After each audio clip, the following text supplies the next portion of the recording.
Picture this. You're a millionaire, not billionaire rich, but comfortable. You've got the house, the cars, the vacation properties. You've done safari in Tanzania, climbed Kilimanjaro with a Sherpa who carried all your stuff, and you've been to that one restaurant in Copenhagen where they serve you a single radish on a moss-covered rock and call it a culinary experience. But you're bored. You've seen everything, done everything. And then you hear about this expedition, a chance to dive 12,500 feet to the bottom of the North Atlantic and see the Titanic. The actual Titanic, not a museum replica or a James Cameron movie set. The real deal. It costs $250,000 per person, which sounds insane until you remember that's basically what you spent on your daughter's wedding, and at least this way you don't have to make a speech. So you show up, sign the waiver. The waiver is 43 pages long and mentions the word death 16 times. You sign it anyway because you didn't get rich by reading fine print. You climb inside. It's smaller than you expected. There are no seats, just a floor. No windows except one tiny viewport. The whole thing is controlled with what appears to be a PlayStation controller. They bolt the door shut. From the outside, 17 bolts. You can't open it yourself. You think, that's a weird design choice, but you're committed now. The sub drops into the water. You start descending. 2.5 hours to the bottom, you're excited. This is going to be incredible. Spoiler alert, it's not. The sub drops into the water, sunlight fades fast, you're descending. 1,000 feet, 3,000, 5,000. You hear creaking. The pilot says it's normal. The hull talks to you. You're at 12,000 feet now, almost there. The pressure outside is 5,600 pounds per square inch. 10 more minutes, and you'll see it. You think to yourself, this is going to be incredible. Then you hear another creak. And deep in the carbon fiber hull, a fracture that's been growing for months finally reaches critical.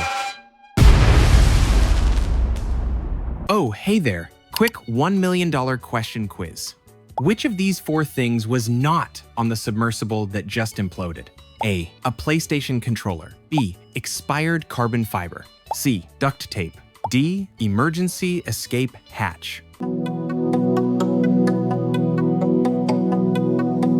If you guessed D, emergency escape hatch, congratulations. You've correctly identified the one safety feature that might have been useful when you're bolted inside a carbon fiber cylinder at the bottom of the ocean. The PlayStation controller? Real, controlled the thrusters. The expired carbon fiber? Also real.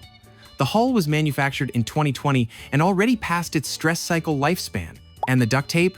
Well, let's just say the engineers got creative with their maintenance solutions.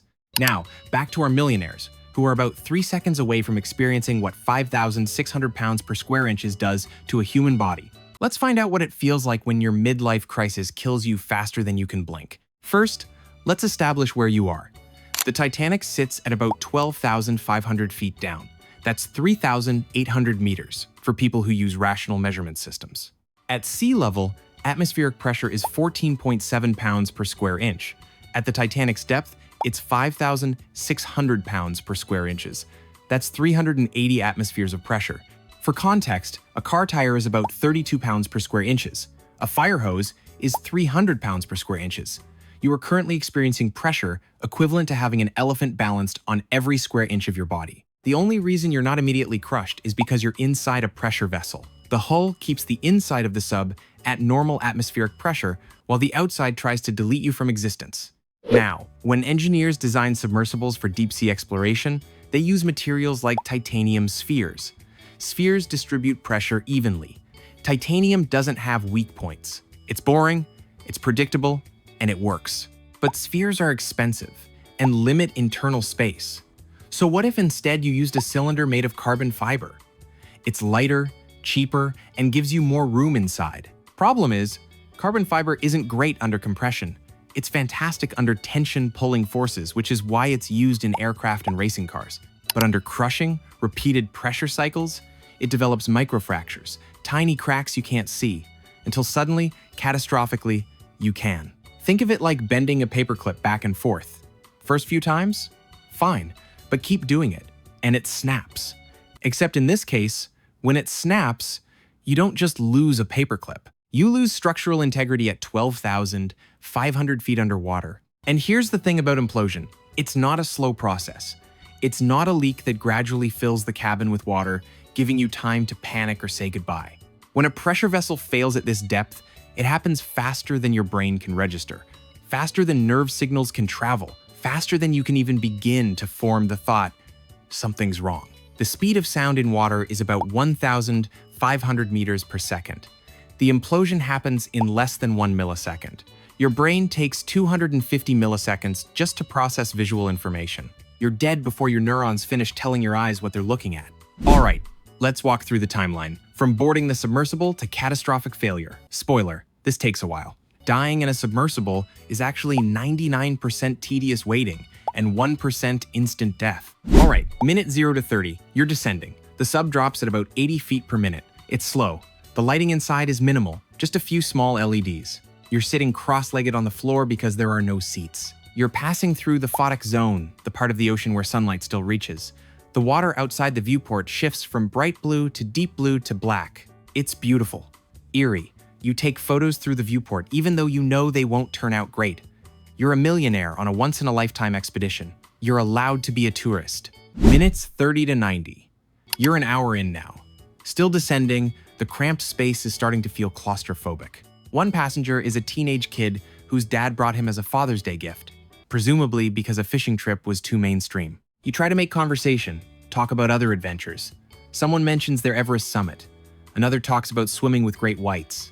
Everyone's trying to outdo each other's near-death experiences. Ironically, they're all about to tie. The pressure outside is now over 3,000 pounds per square inches. You hear occasional creaking sounds, the hull adjusting to the pressure. The CEO assures everyone this is normal. The hull talks to you, he says. It's just settling. One passenger asks if there's any redundancy in the life support system. The CEO explains there are multiple CO2 scrubbers and backup oxygen. You feel reassured. Fun fact, backup oxygen doesn't help if you're atomized in 1 millisecond. Minutes 90 to 120, you're almost there, 12,000 feet. The pressure outside is now 5,400 pounds per square inches. The creaking has stopped. Everything's quiet except for the hum of the thrusters. The pilot is exchanging text messages with the surface support ship. Yes, text messages. The communication system works by sending acoustic signals through water that get converted to text. It's slow but functional. You're getting excited again, 10 minutes until you see the Titanic. You paid $250,000 for this. It's about to pay off. And then it happens. The implosion. The carbon fiber hull, after dozens of previous dives, after being repeatedly compressed and decompressed, finally reaches its failure point. A crack propagates through the material at supersonic speed. 5,600 pounds per square inch of water pressure, all of it held back by this hull, suddenly has nothing stopping it. The water outside, compressed under 400 atmospheres of pressure, rushes inward, not like a leak, like a bomb going off in reverse. The air inside the cabin compresses so violently, so instantly, that it heats to several thousand degrees Celsius. For a fraction of a second, the inside of the submersible is hotter than the surface of the sun. And you don't feel it. You don't see it. You don't even have time to be afraid. The implosion takes less than 1 millisecond.